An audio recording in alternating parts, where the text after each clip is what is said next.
been sick. Actually, I've been sick all the time for a week. Apparently there's no option to easing gently. And I could really do with being able to concentrate right now, as it happens. How is a person supposed to decide something like this? It's like taking your first driving lesson in a Porsche on the motorway. Last month I was working the worst job and I had to knock 6 other graduates down to get that, and I couldn't find a soul there to give me responsibility. One ripped condom later and I'm a bloody dictator. I have someone's life to decide on. It's a choice, either way. If I do get really fit. Well, but if I go through with it, who's to say it's right to make this human being at this time? Like some mad scientist meat worker. And let's consider what I'm delivering it into, if I deliver it. I can do my best, but there's some serious human inflation going on right now. Lives are worth less by the week. 9 months from now, mothers might not fetch very much, and I don't have some convenient pot of gold tucked away to keep me cut-proof.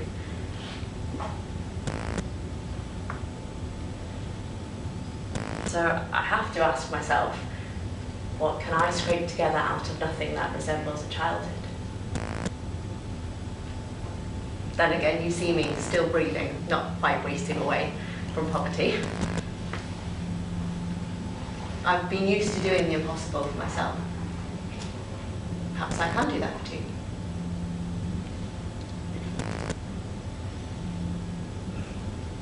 But really, to be honest, that's not the problem. I expect I can handle the here and now, even if it does go arse up without notice. That's fair. That's one generation facing its own challenges. No one ever said it would be easy. It's not just that, is it?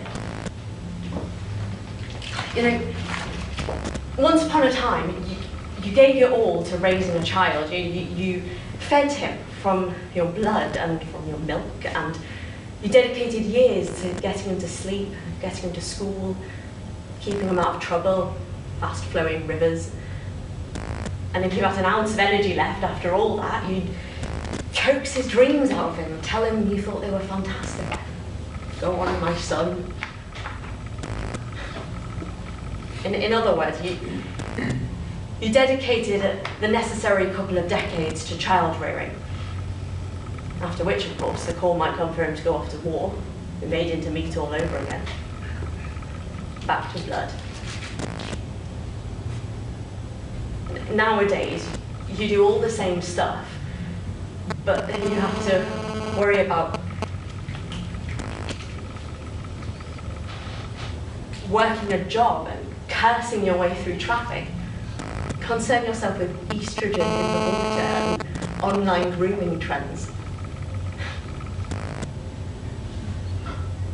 And basically just deal with endless nonsense. After all of which, you realise you possibly just delivered him into a slower burning sort of nightmare. And that's it. That's what gets to me. The big deficit. The carbon experiment. I'm aware not everyone is on the same page about this. I feel apologetic about raising it. And at the same time, I have to raise it. It's a confusing era. How can I best put this? It's about climate, obviously.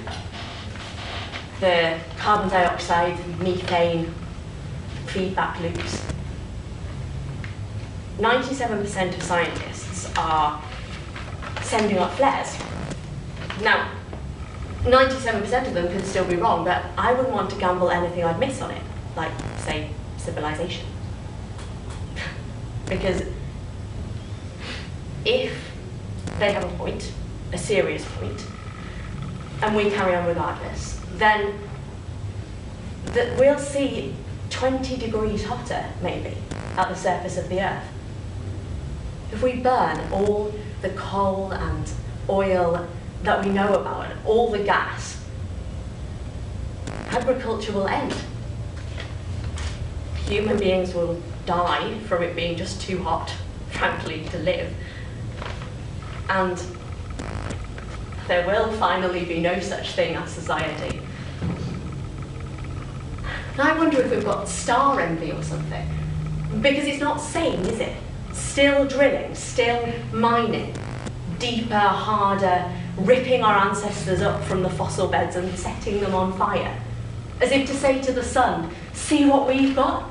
Shine all you like, we're not using it. So what if we cook our descendants while we're at it? Doesn't matter to us. We're a freaky species, aren't we? Of course, we might get swallowed up by floods or rising tides. You see, there's no such thing as a metaphor you can depend on. I think all this is supposed to set in full scale in a couple of decades or so. Predictions vary. I read and I can't take it in. I wonder, when do we start planning not to plan? Do we tell our children that they're the last? Or will it be theirs? I'll be honest with you. I'm terrified of holding a totally helpless little kid and admitting that even if we do know our times tables and go to bed when we want to, that we're just as helpless. Sorry, pal, it's a world of adolescence at best. Oh, we would tidy the place up, act like trees don't grow on money and all that. But we're just too, what? Short-sighted, selfish, self-loathing. Yeah, okay, we're not all completely feckless, are we? Some of us are just disbelieving or bone-tired. So we let things go. We're still willing to be inspired though, aren't we?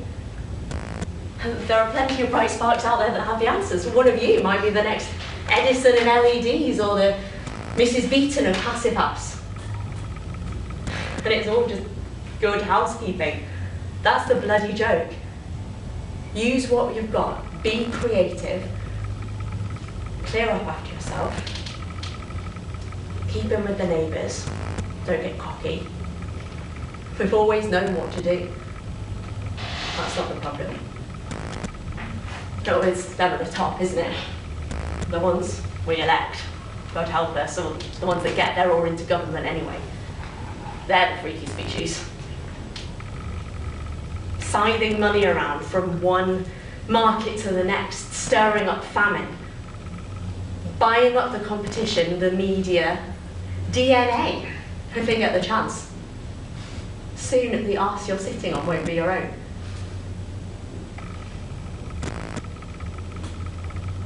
Do you remember Copenhagen? The big climate shindig that was meant to mean something?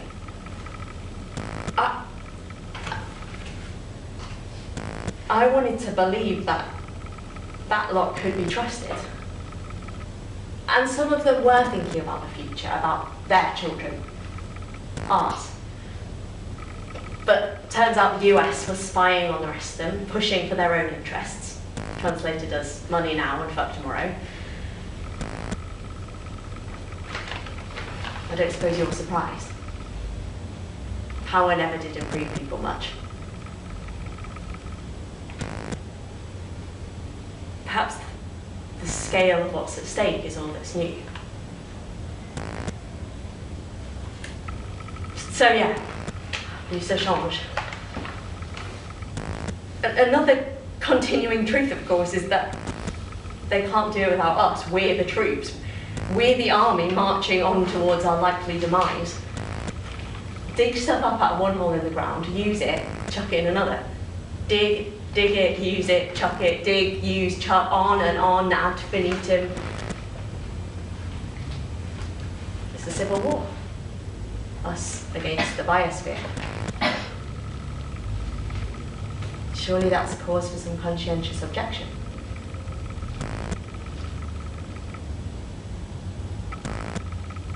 I wonder, I don't know how other parents talk to their children about what's coming, about what odds we can give them, what to do. I don't know if they talk about being scared.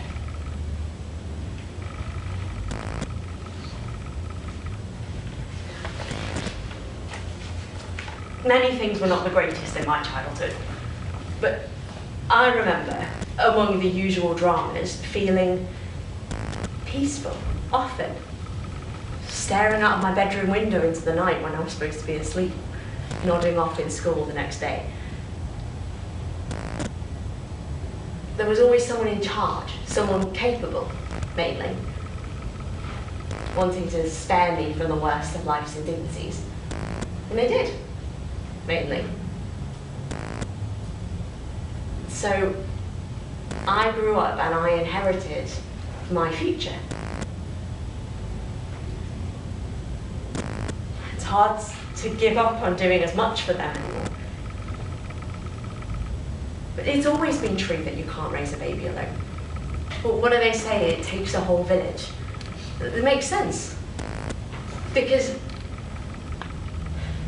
being a mother means being vulnerable just when you're supposed to be invincible. I'm going to need more than a village behind me, aren't I? Because the cleaning's been backing up since the Industrial Revolution. Supplies are running frighteningly low. I don't know where we're going to put all the climate refugees.